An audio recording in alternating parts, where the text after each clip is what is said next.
మళ్ళీ తెలుగుదేశం సొంత గుడికే పోతానని విచ్చేసిన శ్రీకాంత్ కూడా తెలుగుదేశం పార్టీ తరఫున స్వాగతం సుస్వాగతం.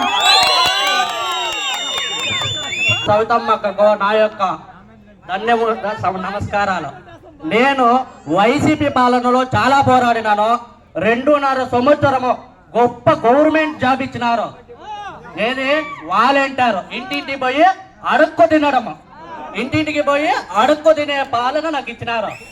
అందులో నేను మన తనాన్ని చూడకుండా, ప్రభుత్వం చూడకుండా సేవ చేస్తుంటే వారి యొక్క నాయకులు ఏమని చెప్పినారో, దొంగ నాయకులు ఒక్కొక్కరు వాళ్ళ యొక్క కుటుంబాలకు మాత్రమే సేవ చేయాలి, మిమ్మల్ని పెట్టినది మా కుటుంబాలకు మాత్రమే సేవ చేయడానికని దొంగ పాలన చేసినారు. ఇంకొక విషయం ఏం చెప్పినారు, నేను డిగ్రీ చదివినాను, డిగ్రీ చదివినాలకి జాబ్ క్యాలెండర్ వదులుతామన్నారు. నేను ముఖ్యంగా ఏమనుకున్నాను, మా ఊర్లో 30-40 మంది డిగ్రీ అయిపోయిన వాళ్ళు ఉన్నారు. వాళ్ళందరి మంచి సేవ కోసము నేను వాళ్ళ వైసీపీ తరఫున పోరాడినాను. ఏమైంది, నేను నిరుద్యోగ పాలనై మగ్గానికి పోతున్నాను. ఏమి ఓటా క్లాస్ చదివిన జతలో మగ్గం నేసుకుంటూ బతుకుతున్నాను.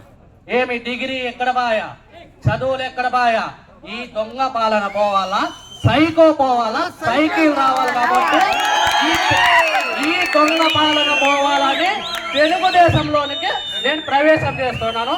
ఈ అవకాశం ఇచ్చిన మన సవితమ్మక్కకు, మా చుట్టుకుంటుపల్లి బావ మామ అందరికీ నా యొక్క ధన్యవాదాలు, నమస్కారం.